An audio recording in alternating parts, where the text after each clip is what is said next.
Yun, meron tayo customer, Ford Everest. Sir, no?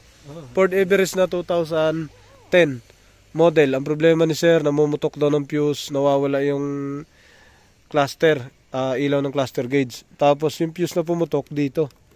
Malaking fuse to, 20 amperes. Ayun, Tapos pag tinignan dito, ang nakalagay, injector tsaka alternator, 20 amperes. So, kadalasan yan, dito pumuputok na yan sa glow plug. So, tingnan natin to, tanggalin natin. Sir, ayan, pumutok nga ba? Putol nga, pumutok. Pumutok yung 20 amperes na nakalagay. Ngayon, pwede natin kuhanan ng ano yan. Kuhanan natin ng kung magkasalubong. Tingnan natin kung may shorted muna. Kasi naiputok niya sige. Ito na. So, injector to. Test positive.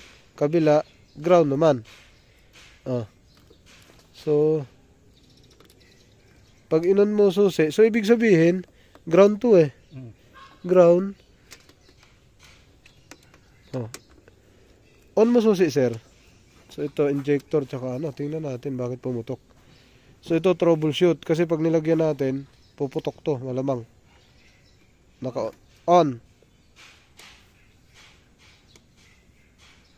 Kaya mo lang, naka-on lang. May indicator. Wala yung check engine. Okay. Walang check engine? Wala. Pero may indicator na iba? Meron Okay. Kaya mo lang. Yan Tusukan natin, baka sumabit lang. Yan Ngayon, dahil injector tsaka alternator, dito tayo magpunta sa injector, siyempre. Wala din. Dito, wala. Ito, wala din, kabuuan. Wala. Lahat, isa-isay natin injector. Wala din. Wala. Sa wirings, pwede rin. Kaso, malayo na. Dito, wala din. So, ngayon, wala sa injector. Walang short. Punta tayo dun sa alternator. Walang short, Alternator yan. Alternator, good. So, isang naman kasi yan alternator. Wala din. Nako, delikado to. Mukhang wala talaga lahat, Wala. Ito dapat shorted siya dito kung puputok. Kasi sasalubungin niya May kuryente yan na nag-uumido. Wala. Pasok tayo sa loob. Okay naman tayo dyan. Okay injector. Okay ang alternator. Okay. Yun, naka-on. Wala kang check engine. Pero pag nilagyan mo ng fuse, lalabas sa check engine. Okay. Dito tayo sa ilalim. Wala ding short, Yun, tinignan natin sa ECU yan. Wala short. Wala. Okay. Tanggalin natin to sa ECU. Tingnan natin. Tanggalin natin Tanggal mo na. Yun, natanggal natin. So, ayos naman. Yan, natanggal natin yung ng ECU. Ito, sakit ng ECU to. Mari ko. Natin, flashlightan nga natin. Sakit nga siya ng computer box. Yan, tinanggal muna natin. Ningnan natin lahat ng wire. Ayun, sakit nga siya ng ECU. Yung binaklas natin dalawa. Ngayon, lagyan natin ang fuse. Aray ko. Ayan. Tingnan natin kung puputok yung fuse. Saan yung fuse mo, sir? Dito tayo. Ayan. Ito, fuse ni sir. Buong fuse. Saksak natin. Pag pumutok, walang problema ang ECU. Yan Saksak.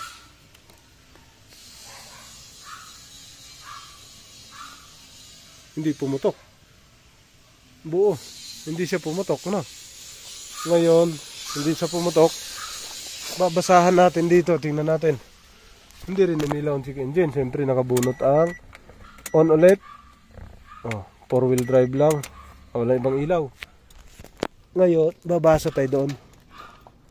Wala nga. Dito tayo. Dito. Ground. So, ito. Tingnan natin.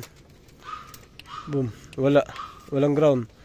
Injector, wala. Ayan Balik natin kasi may fuse na Alternator. Wala din. So, ibig sabihin, wala shorted dito. Transmission. Wala shorted dito. Wala. Okay. ABS. Wala talaga. Okay. tingnan natin. Baka naman ito walang laman. Yung mga sir, sinalpak na ano natin. Tinanggal na natin ang takip. Ang dami ng fuse ni sir, 3 na. Tanggal takip, saksak. Boom! Tapos tingnan natin kung pumutok. May ilaw, kabila. May ilaw din, so buo. So ibig sabihin, hindi siya pumutok. Balik natin. So, okay, yan pa lang tiningnan natin ha. Fuse pa lang muna. Tapos shorted sa body. Yan pa lang tiningnan natin. Wala pang iba tayong ginalaw. Bigay natin kay sir yung fuse. Kunin mo sir. Dito tayo sa loob ulit. Dito tayo sa loob. Bukas tayo ng, yan naka-on. Ayaw pa rin talaga. Off natin to. Subject natin ng ECU. Pwede natin tingnan. Okay. Kuhanin natin mga sir kasi hindi siya pumutok nung binunot natin yung socket. So puntahan muna natin yung ECU. Hirap dukutin. Nandito yung ECU sa ilalim. Yan, sa ilalim na to. Pag nagbaklas, 4 na tornilyo, baklasin nyo. Yan o, 4 na nut. Pagka nabaklas, yan na siya. Yan ang tsura. Yan siya patingin kung gaano kalaki yung butas. Yan, ito na. Nabaklas na natin. Tingnan natin. Wala naman na alog. Sa loob, wala. O, buksan natin yan. Sir, natanggal na natin. Yan, nakita natin yung ECU ni sir. Ito, parang accent lang yung ECU. Tingnan natin sa loob. Nabuksan na natin eh. Yan, bukas. Ay, malaki. Ito na loob. May barnis. Oo nga. May barnis siya. Parang bumarnis nga. Ito nangyari. So, parang may sunog ng parang hindi kaunti ito. Parang malaki ito. Kaya siguro ayaw na mag-check engine sir ano. Nag-check engine. Pero ano? Namamatay no. Hindi. Ayun, Pag hindi mo in-start. Pag in-start mo namamatay. Oo patay. Ayun. Hindi uubra. Grabe ang sunog na to. Grabe. Ford Everest na 2010 yung itsura niya oh. Aha. Nasunog talaga siya. Nauling. Ayun. Pagka ganon. Pero sa mga accent hindi ganito eh. Pero yung pyesa niya parang accent lang din eh. Wasak. Parang nauling. Tingnan natin kung paano mangyari nito. Right. Okay. Yun, hindi siya simpleng sunog lang. Parang ganito nangyari. Nauling talaga. Alanganin ito. So, sa mga naka Ford Everest dyan, na mga 2010, kung 2010 na kayo, mamanual man yan o ma-automatic, ipagawa nyo na sa sasakyan nyo. Kahit hindi nyo pa naramdaman na nasira na siya. Huwag nyo nang paabuting talagang matuluyan. Okay, kung may ano kayo, na maayos pa siya, nagagamit pa siya ngayon.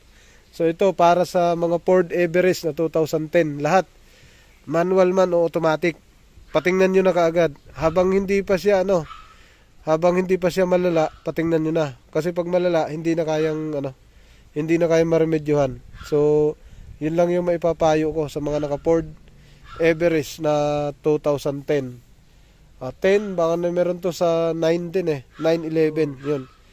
8, 9, 10, 11, baka magkasama yan. So, kung hindi pa sira, masasabi ko, pagawa nyo na. Pasilip nyo na kaagad kung sino yung technician na malapit sa inyo. Patingnan nyo na kaagad, yun ang maipapayo ko. Kung may kailangang palitan o alisin, papalitan nyo na kaagad o alisin nyo na kaagad. Para hindi talagang maging ganito ang sira. At ano, lasog-lasog na siya. Tanggal na yung mga IC sa taas, tsaka mga diode, mga capacitor, tanggal. Okay. Sir, tanggalin na natin yung ground ni sir. Yan. So, hindi na pumutok ang fuse. Hindi natin binalik yung ECU. So, ito, dadalhin na natin. Papalitan natin bago. Okay.